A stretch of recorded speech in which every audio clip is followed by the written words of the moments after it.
महापालिका आयुक्तांची भेट घेतली, काय काय नेमक्या विषयांवर चर्चा झाली?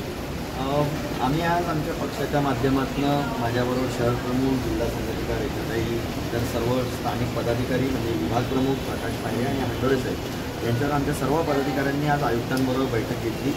विषय मूळतः आपल्याला माहिती असेल की ठाणे शहरामध्ये अनेक प्रश्नांना नागरिक इथले सामोरे जात आहेत, पण खास करून आज नौपाडा क्षेत्रामधील जे विविध प्रश्न आहेत ते घेऊन आम्ही इकडे आलेलो।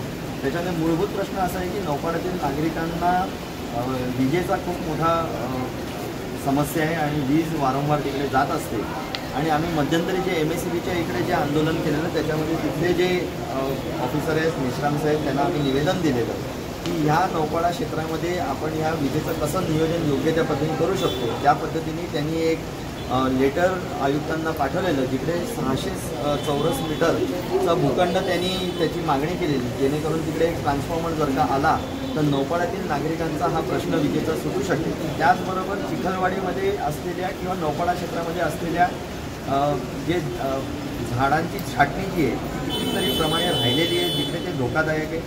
ड्रेनेजचा सिस्टीम मूलभूत आहे, त्याच्या बाबतीत आम्ही बोललो। नौपाडामध्ये अजून एक संकल्प अपार्टमेंट म्हणून आहे, ज्याच्या बाबतीत महानगरपालिकेने ती डिटोरेटेड सिस्टीममध्ये आहे, धोकादायक इमारत आहे, असे 3दा त्यांना लेटर पाठवलेले आहेत, पण तरी कुठची कारवाई झाली नाही।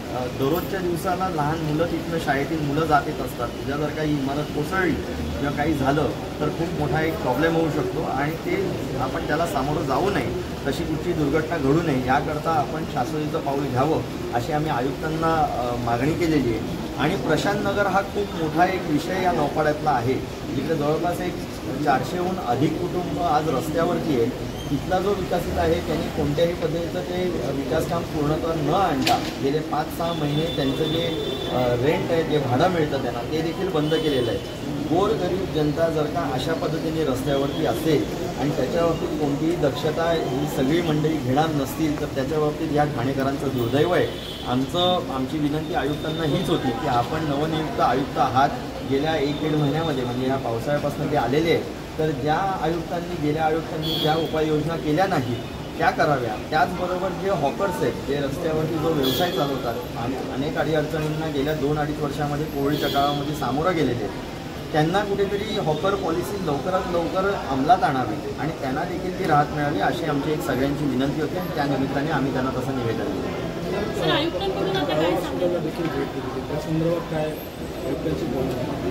आत्ता आयुक्तांना म्हणजे कळव्यातील डीनना आम्ही ते लेटर दिलेलं, त्या पद्धतीने तिकडे आम्ही आमच्या शिवा आरोग्य सेनेच्या लोकांना असं सांगितलेलं आहे की पुढच्या 15 दिवसामध्ये तिथला रिपोर्ट आपण घ्यावा, तिथे ज्या आम्ही उपाययोजना सांगितलेल्या त्या होत आहेत की नाही हे बघूया आणि ह्या 15 दिवसामध्ये तो जर का रिपोर्ट आमच्या लोकांकडनं हा निगेटिव्ह आला तर आम्ही तसे कागदपत्र घेऊन आयुक्तांना पुन्हा एकदा भेटणार आहोत। ठाण्याचे रस्ते खड्डे पडलेले आहेत, लोकांना रोज वाहतूक कोंडीमध्ये अडकावं लागतं, अशावेळी ह्याबाबत आपलं काय आयुक्तांशी बोलणं झालं? आपल्याला माहिती असेल की गेल्या काही दिवसांअगोदर आम्ही एक पत्रक काढलेलं जे घराघरामध्ये गेलेलं आणि त्याच्यामध्ये लोकांच्या समस्या मांडल्या गेलेल्या, त्यांच्या व्यथा मांडल्या गेलेल्या आणि त्याच्यामध्ये मूलभूत प्रश्न आजच्या दिवसाला ट्रॅफिकचा आहे, जो आपण बघू शकाल की ट्रॅफिक समस्या ही जसा पावसाळा येतो तशी वाढत जाते।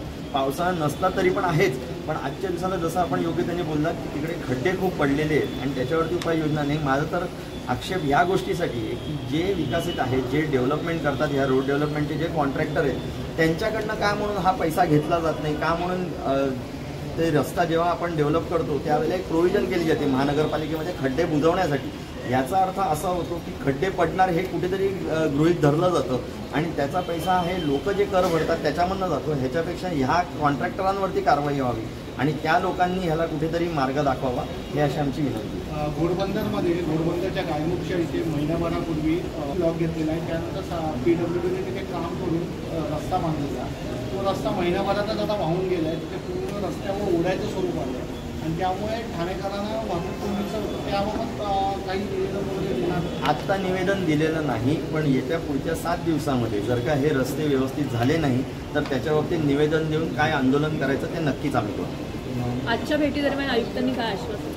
आयुक्तांनी सांगितलं की पावसाची परिस्थिती बघून जे आम्ही मूलभूत प्रश्न मांडलेले आहेत, जे एका फोनवरती किंवा एका तासामध्ये होऊ शकतात, ते पुढील एका तासामध्ये आम्ही नक्कीच त्याची उपाययोजना ते करतील. आणि त्याच्याकरता आमचे स्थानिक विभाग प्रमुख विजय हंडोरे आणि त्याचबरोबर प्रकाश पायरे यांचे दोघांचेही नंबर त्यांनी घेतलेले आहेत. तिकडे त्यांचं पथक जेव्हा येईल तेव्हा ते ह्यांच्याशी कोऑर्डिनेट करून तिकडे कारवाई करतील.